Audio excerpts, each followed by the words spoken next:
5130,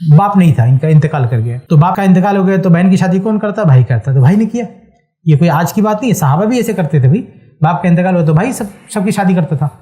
تو بھائی کہہ رہا ہے کہ زوجت اختاً لی من رجل, میں نے اپنی بہن کی شادی ایک آدمی سے کی, فطلقها, اس نے طلاق دے دیا.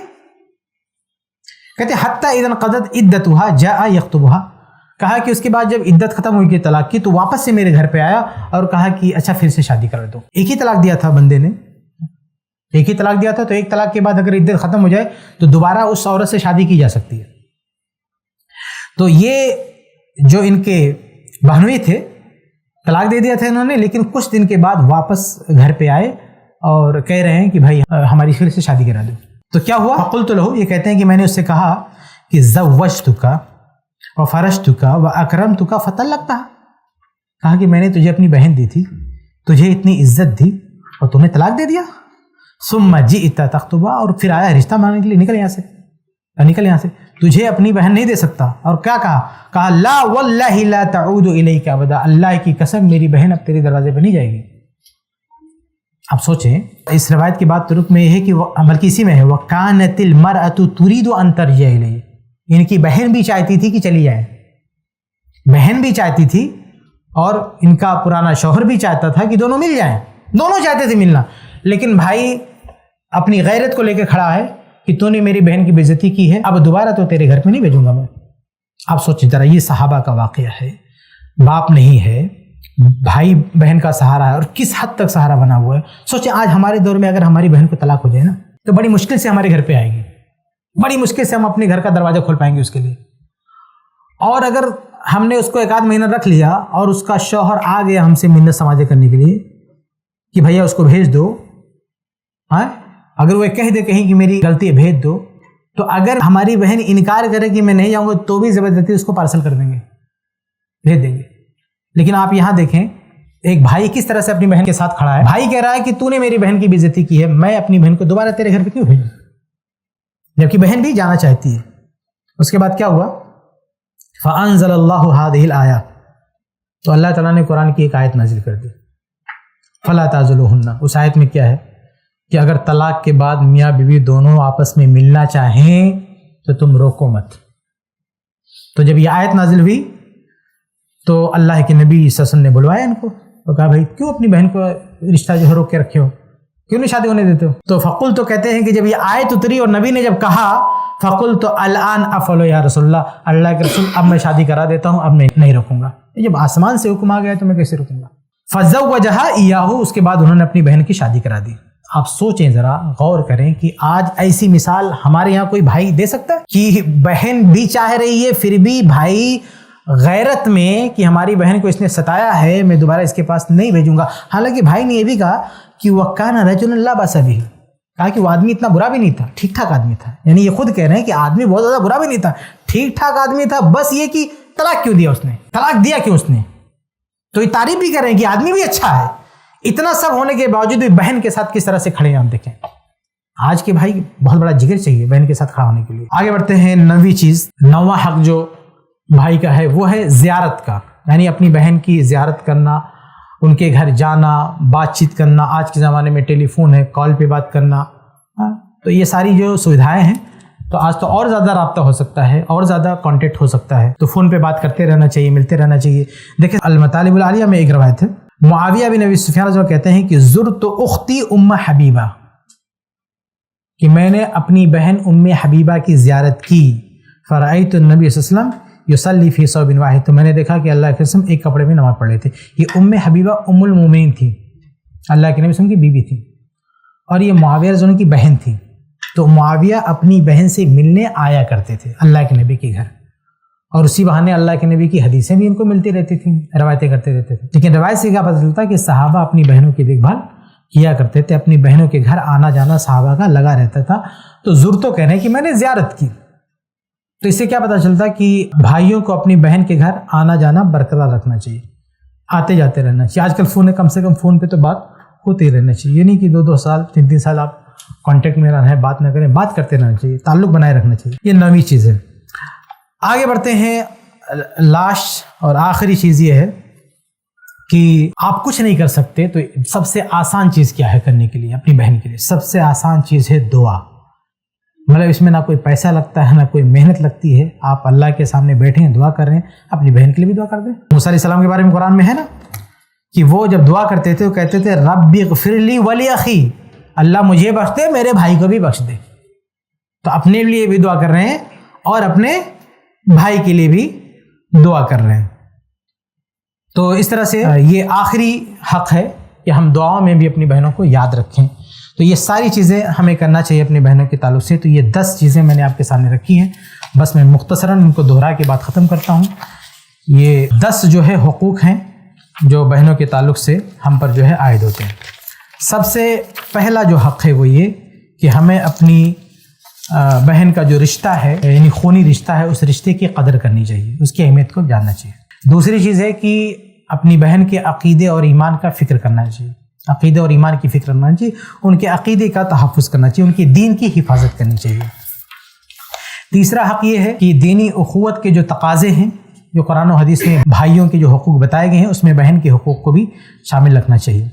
چوتھی چیز یہ کہ اگر بہنوں سے کچھ غلطیاں ہو جائیں تو ان کو درگزر کرنا چاہیے. پانچویں چیز یہ ہے کہ جو مالی حقوق ہیں بہن کے تعلق سے بھائی پر وہ مالی حقوق ادا کرنا چاہیے, چاہے باپ کی وراثت کا مسئلہ ہو یا پھر باپ کے ہدیے کا مسئلہ ہو یا پھر کسی بھائی کے مرنے کے بعد اس کی وراثت کا مسئلہ ہو یا خرچہ کی ذمہ داری آ گئی ہو یا تحفے کا مسئلہ ہو یا بہن کے قرض کے ادا کرنے کا مسئلہ ہو. چھٹی چیز یہ کہ اگر بھائی کو ترقی مل رہی تو اپنی ترقی میں اپنی بہن کو بھی شامل کرنا چاہیے.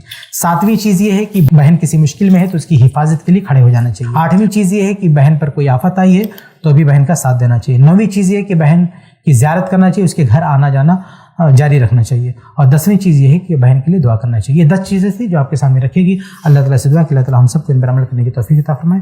آمین یا رب العالمین.